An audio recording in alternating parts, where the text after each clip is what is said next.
یہ میلاد بھی اگرچہ صحابہ نے اس انداز میں نہیں کیا، لیکن میرے دوستو یہ میلاد جو ہے اتنا اچھا کام ہے کہ میں کہتا ہوں اس سے اچھا بہتر کام ہو ہی نہیں سکتا۔ پھر ہمیں یہ شرک ہم پر تو شرک کے دعوے لگے ہوئے پتوے لگے ہوئے۔ میرے دوستوں میں اس بات پہ حیران ہوں کہ حضور صلی اللہ علیہ وسلم کی حدیث بخاری شریف کی حدیث ہے، حضرت عقبہ بن عامر رضی اللہ تعالیٰ عنہ فرماتے ہیں کہ حضور صلی اللہ علیہ وسلم اپنے کاشان نبوت سے باہر نکلے اور حضور صلی اللہ علیہ وسلم شہداء اس کی طرف چلے گئے اور وہاں حضور صلی اللہ علیہ وسلم نے شہداء کی قبروں پر نماز پڑھی، نماز جنازہ پڑھی، اور پھر حضور صلی اللہ علیہ وسلم واپس تشریف لائے اور حضور بیٹھے اور صحابہ بیٹھے ہوئے ہیں، اور حضور نے اپنی عظمت و شان بیان فرمائی اور فرمایا کہ میں تم میں سب سے پہلے جانے والا ہوں، اور پھر فرمایا کہ میں تم پر گواہ ہوں اور میں یہاں بیٹھ کر اپنی حوض کو دیکھ رہا ہوں، اور پھر حضور نے فرمایا کہ زمین کے خزانوں کی کنجیاں مجھے دے دی گئی ہیں، یہ حضور نے فرمایا، اور پھر فرمایا واللہ ما اخاف علیکم ان تشرکوا بعدی، یہ الفاظ ہیں حدیث کے، واللہ ما اخاف علیکم ان تشرکوا بعدی، میں رب کی قسم کھا کے کہتا ہوں کہ مجھے اس بات کا خوف نہیں ہے کہ میرے بعد تم شرک کرو گے۔ یہ حضور قسم کھا کے بتا رہے ہیں، واللہ ما اخاف علیکم ان تشرکوا بعدی، مجھے اس کا خوف نہیں ہے کہ میرے بعد تم شرک کرو گے، ولیکن اخاف علیکم ان تنافسوا فیہا، لیکن مجھے اس بات کا خوف ہے کہ میرے بعد تم دنیاوی حسد اور لالچ میں پڑ جاؤ گے، دنیا داری میں تم مبتلا ہو جاؤ گے۔ میرے دوستو ایک شریف آدمی، ایک عزت دار آدمی، ایک نیک آدمی اگر قسم کھا کے کوئی بات کہے تو مان لیتے ہو نا؟ یہاں تو اللہ کا رسول قسم کھا کے بتا رہا ہے، اللہ کا رسول قسم کھا کے فرمایا واللہ ما اخاف علیکم ان تشرکوا بعدی، میں اللہ کی قسم کھا کے کہتا ہوں مجھے اس بات کا خوف نہیں کہ میرے بعد تم شرک کرنے لگ جاؤ گے، شرک میں مبتلا ہو جاؤ گے۔ میرے دوستو اب ان لوگوں کو ہم کیا کہیں جو نبی کی قسم کھانے کو نہیں مانتے، اس کا بھی انہیں اعتبار نہیں ہے۔ میرے دوستو اصل بات یہ ہے کہ یہ زمانہ 200 سال تقریباً ہوئے ہیں، ایک ایسی تحریک چلی ہے کہ شان الوہیت کے آڑ میں تخصیص رسالت، توہین رسالت کی جاتی ہے، شان الوہیت کے آڑ میں کہ اللہ رب العزت جو ہے وہ خصوصی کی شان ہے اور نبی کی اور کسی کی کوئی شان نہیں ہے۔ میرے دوست رب نے جس کو شان عطا فرمائی ہے اس سے کیسے انکار ہو سکتا ہے، اسے کیسے انکار ہو سکتا ہے؟ میں آپ کو عرض کروں کہ اب یہ کہا جاتا ہے نا کہ ہاں حضور تو نبی تھے، بے شک نبی تھے، ان پر وحی آتی تھی، قرآن پر نازل ہوا، لیکن وہ تو اللہ کا کلام آیا ان پر، اور اللہ کا کلام آیا اور وہ انہوں نے بندوں کو پہنچا دیا۔ تو حضور کی حیثیت تو ایک ڈاکیے کی ہے، حضور کی حیثیت ایک ڈاکیے کی ہے کہ رب نے پیغام بھیجا بندوں کو، حضور لے کر آ گئے۔ میرے دوستو کتنے دکھ کی بات ہے کہ سید عالم نور مجسم صلی اللہ علیہ وسلم کے بارے میں یہ کہا جائے کہ حضور کی حیثیت ایک ڈاکیے ہے۔ وما ارسلناک الا رحمۃ للعالمین، ارے حضور تو کائنات کے لیے، تمام عالمین کے لیے رحمت بنا کر، حضور صلی اللہ علیہ وسلم کو رب کائنات نے جیسا بنایا پھر کسی کو نہیں بنایا۔ حضور کی جسم اقدس کو دیکھیں، حضور کی مبارک انگلیوں کو دیکھیں، حضور کی پیشانی مبارک کو دیکھیں، حضور کی بینی شریف ناک مبارک کو دیکھیں، حضور کی مبارک آنکھوں کو دیکھیں، حضور کے مبارک لبھائے اقدس کو دیکھیں۔ میرے دوستو ایسا رب نے کسی کو نہیں بنایا جیسا وہ خود بنایا۔ اور حضرت حسان بن ثابت حضور کے سامنے یہ ارشاد پڑھتے ہیں وَأَحْسَنُ مِنْكَ لَمْ تَرَقَّتُ عَيْنِي، حضور نے حضرت حسان کو فرمایا کہ میری نعت پڑھو۔ حضرت حسان کو حضور بلاتے اور فقط یہ نہیں کہ حضور سے کی فرماتے کہ میری نعت نہیں، فرماتے ممبر ڈھلا ہو، ممبر، حضرت حسان کو ممبر پر بٹھاتے اور ممبر پر بٹھا کے ہم ثانیہ یہ پڑھتے واحسن منک لم تر قط عینی.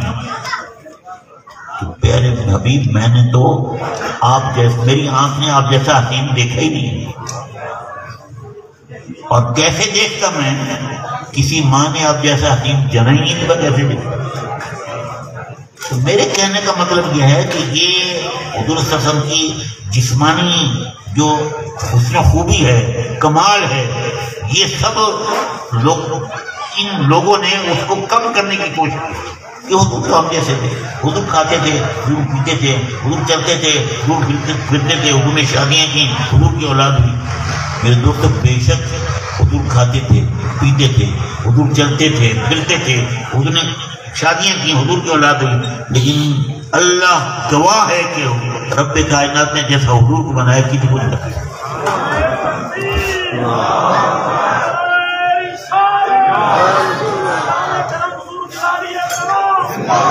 مجھے اعلیٰ حضرت کے وہ شعر یاد آتے ہیں. اعلیٰ حضرت فرماتے ہیں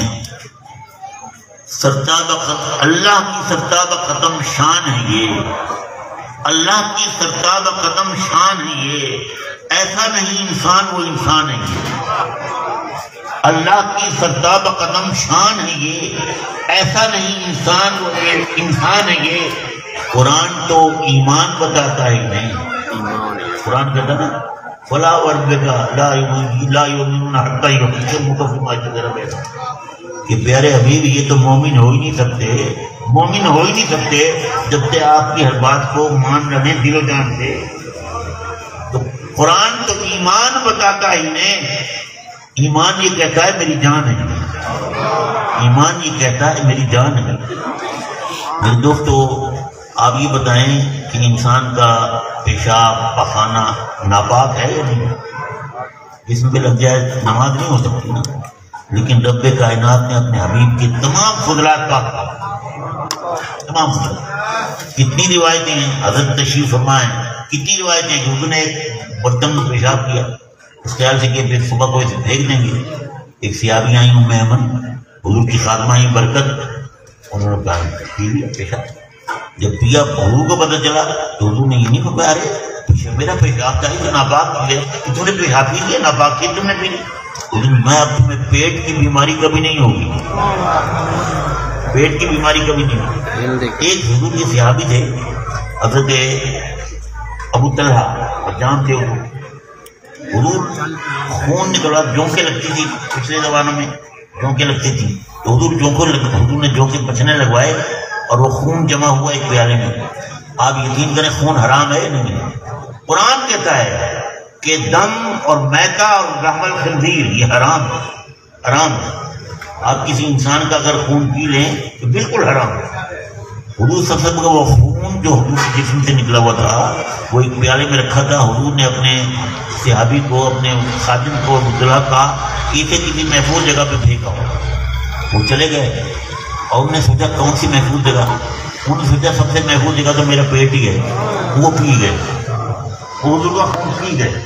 جب آئے تو حضور نے پوچھا کہ وہ تم محفوظ جگہ پہ رکھا ہے؟ تو حضور میں ایسی محفوظ جگہ پہ رکھایا تو اسے محفوظ جگہ کوئی نہیں سکتی. میں کیا عرض کی حضور میں وہ پی گیا. تو حضور نے یہ نہیں فرمایا ارے تم نے خون پی لیا, ارے خون تو حرام ہے. قرآن کہتا ہے خون حرام ہے. میرے دوستو سب کے خون حرام ہیں, سید عالم کا خون پاک ہے, سید عالم کا خون پاک ہے. اور حضور کی ذات پر اپنا قیاس کرنا یہ اس سے بڑھ کر گمراہی اور بے ایمانی ہے. مجھے وہ حدیث یاد آئی, کئی مرتبہ میں نے وہ حدیث سنائی کہ حضرت عبداللہ بن عمرو بن العاص آئے, حضور کے صحابی حضرت عبداللہ بن عمرو بن العاص حضور سے آئے زیارت کے لیے. کاشان نبوت پر حضور اپنے حجرہ مبارک میں حضور نماز پڑھ رہے تھے, بیٹھ کر نفلی نماز بیٹھ کر پڑھ رہے تھے. حضرت عبداللہ آئے, بیٹھ گئے کہ حضور جب فارغ ہوں گے تو حضور سے سلام کروں گا.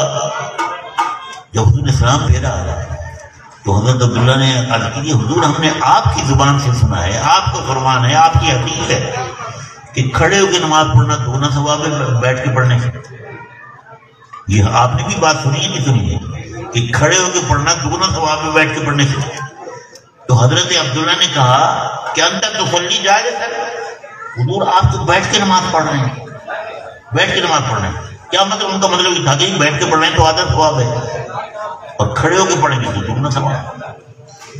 تو حضور صلی اللہ علیہ وسلم نے کیا فرمایا؟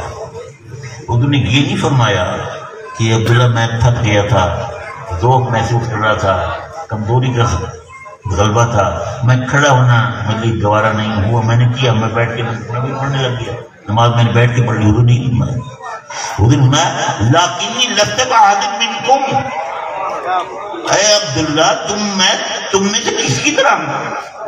میں تم میں سے کس کی طرح ہوں جو تم نے میرے بارے میں سوچ رہے ہو؟ ارے تم بیٹھ کے پڑھو، کھڑے ہو کے پڑھو، عادت ثواب اور دگنا ثواب. لیکن میں اگر بیٹھ کے پڑھوں تو تمہارے کھڑے ہونے کے کروڑوں سے بہتر.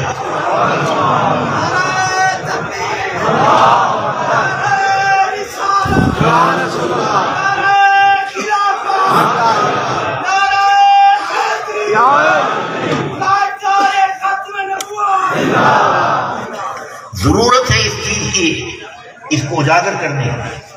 حضور صلی اللہ علیہ وسلم کی ذات اقدس کے بارے میں یہ جو عام انسان کی طرح حضور کے ساتھ سلوک کیا جاتا ہے کہ حضور ہم جیسے تھے، ہم جیسے تھے، حضور قطر ہم جیسے نہیں تھے. رب کائنات کے اپنے حبیب کو ایسا بنایا کہ ایسا کسی کو نہیں ہے.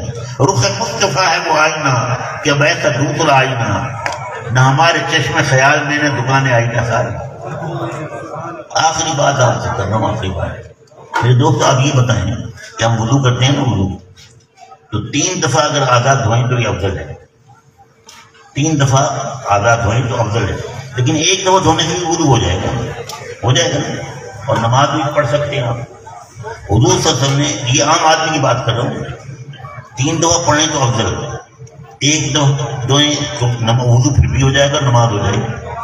حضور صلی اللہ علیہ وسلم نے 3 دفعہ تو حضور نے پڑھا، وضو کیا، لیکن 1 دفعہ بھی حضور نے کیا، 1 دفعہ بھی کیا. لیکن اگر کوئی یہ کہے کہ حضور کا یہ 1 دفعہ آزاد ہونا، 1 دفعہ آزاد ہو کے وضو کرنا یہ افضل نہیں ہے، تو میرے دوستوں اس سے بڑھ کر گمراہی اور جہالت کوئی نہیں.